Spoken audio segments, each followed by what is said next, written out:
Ano nga ba ang update sa aktres na si Ivana Alawi matapos ngang ma-diagnose noon ng isang malalang sakit? Para sa kabuuang ulat, alamin natin ang buong detalye.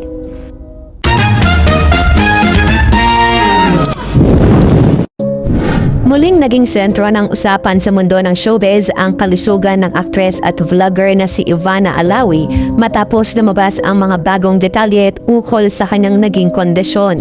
Ayon sa mga pinakahuling ulat ngayong May 2026, kinumpirma ng showbiz insider na si OG Diaz na kamakailan ay muling dumaan sa pagsubok ang aktres matapos magtamo ng pinsala sa kanyang likod habang nasa taping ng isang proyekto kasama ang aktor na si Jameson Blake.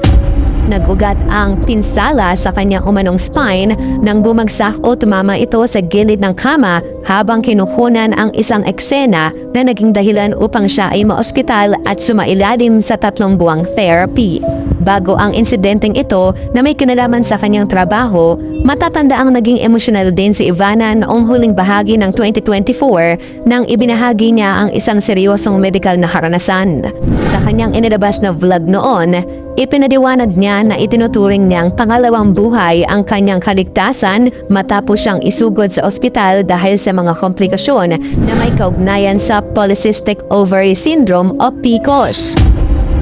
Labis na nahirapan ang aktres nang mapuno ng likido ang kanyang tiyan at baga na muntik na niyang ikapahamak kung hindi pa siya naisugod agad sa mga doktor. Sa kabila ng mga sunod-sunod na hamong ito sa kanyang katawan, patuloy na nililinaw ni Ivana ang kanyang tunay na kalagayan upang hindi mag-alala ang kanyang mga tagahanga.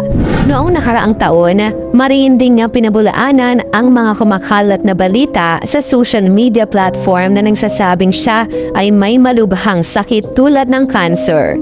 Diretsahan niyang sinabi na walang katotohanan ang mga bali-balitang ito at normal na trangkaso lamang ang kanyang naging sakit noon dahil sa kanilang sunod-sunod na mga proyekto at trabaho. Sa kasalukuyan, unti-unti nang bumubuti ang pakiramdam ng aktres habang patuloy siyang nagpapalakas at nag-iingat sa kanyang mga pisikal na aktibidad. Bagamat may mga naging issue sa pagitan nila ng kanyang co-star dahil sa nangyaring aksidente sa set, nanatiling matatag si Ivana sa pagharap sa kanyang karera.